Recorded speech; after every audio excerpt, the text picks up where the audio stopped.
Okay, nandito po ako para anyayahan po kayong lahat na mga kapwa ko mananampalataya kay Kristo. Tuloy po tayo lagi. Huwag po tayong titigil na ibahagi ang Gospel of Grace sa ibang mga tao. Okay? Habang ginagawa naman natin yan, lagi naman tayong nakaready. Ha? Paano? Since nung maborn again tayo, nakakilala tayo kay Lord, ready na po tayo. Dahil ang basihan at sukatan po ng ating kaligtasan ay hindi ang ating mga gawa, no? Kundi yung ginawa ni Christ para sa atin. Kung yan po ay maliwanag po sa inyo, ito po ay talagang magbibigay ng malaking pananampalataya at kumpiyansa. Okay? Dahil ang rapture po ay magaganap anytime. Pwedeng mas mapaaga pa nga kumpara dito sa September 23. Kaya lang naman po nila yan sinasabi because of the Feast of Trumpets. Okay? Pero kung tutuusin pong mabuti, ang rapture po kasi isa po siyang misteryo. Isa po siyang mystery. No? Ibig sabihin po, ang rapture po ay inireveal lang po sa mga believers. Sa mga believers lang po yan nireveal. No? Sa pamamagitan ni Apostol Pablo. Okay? Kay Pablo nireveal yan.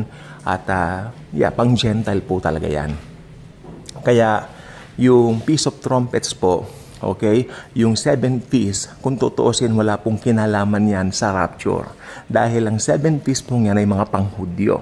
At saka ba't naman po gagamit si Apostol San Pablo ng mga termino na panghudyo ang mga sinulatan niya? Tingnan nyo, Thessalonians. O di po ba? Tapos Corinto. Ano ba ang mga yan? Mga Gentiles po yan, hindi po ba? So, yan, be at peace. Okay, be at peace. Yan po ang stand talaga ng inyong lingkod. Kaya sabi ko, anytime magra-rapture, mas maaga pa. Walang kinalaman sa 7 feasts kung totoosin. At ang Matthew 24 po, panghudyo po yan. Okay? Hindi po yan for us. Mga Gentiles po kasi tayo. Pansinin nyo, hindi tayo isusuong ng Lord sa tribulation. Tayo ang kanyang bride. Ililigtas po niya tayo. Have the confidence, okay, of that. Knowing that Jesus loves you can move all mountains.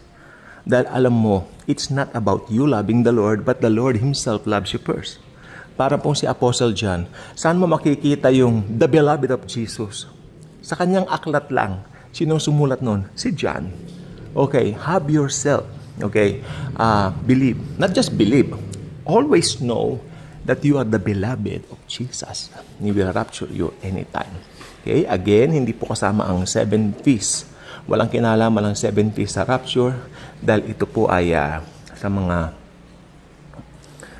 Hudyo ang 7 feasts na yan. At hindi po tayo Hudyo. Hindi gagamit si Paul ng mga terminong hindi maiintindihan ng mga Hentil. Hentil yung sinulatan niya, Thessalonians at Corinto. At yung trumpet, paano rin yung trumpet? Ang trumpet pong yun ay wala pong kinalaman doon sa patutugtugin na trumpeta. At ang trumpet pong yan ay talagang special na tunog para lang sa believers. Believers lang po ang makakarinig pa magra-rapture na. Believers lang po makakarinig ng mga trumpetang yun at hindi ang mga Hudyo. Okay? So kanina kasi naparod ko si Bishop Emmy Domingo, he's very good, no? Natutuwa po ako. Mga ilang beses ko rin po siya napanood at ang husay po talaga, no? Actually, sinabi po niya kanina, yun po ang paniniwala ko. Hindi ako nagde-date setting noon pa. Actually, ito rin ang paniniwala ng dating simbahan na inalisan ko. Ganito rin po siya. Medyo na-refresh po ako. Yung keyword kasi niya, walang kinalaman sa mga Hudyo ang rapture. Kaya yung mga pista ng Hudyo, yung sabi ng pastor namin dati, I think 2012 niya ito, 2012 niya ito, preach. At yung trompeta, maririnig lang ng believers. Na-refresh ako. So, naalala ko yung dating pastor ko, nasa Amerika na po yata ngayon. So, thank you Lord. So, ayun po. At, yes. Na-refresh po ako. So, siyempre, talagang gano'n naman po minsan. Kailangan ma-refresh ka doon sa mga dati. Pero talagang nandun yung faith ko na ang rapture po talaga imminent event dahil ito po ay misteryo. Ibig sabihin ng misteryo, ito po ay wala ka talagang totaling alam. Hindi mo malalaman. Kasi ang gusto ng Diyos,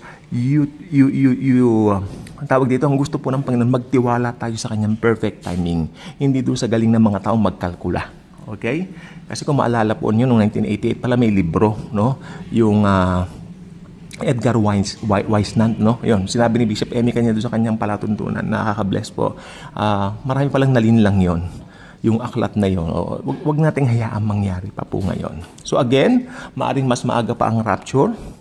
So, maaring mamaya na, maaring ngayon mismo sa recording nito. So, always wait for Jesus. Wait for the best. The Lord will take us there anytime now.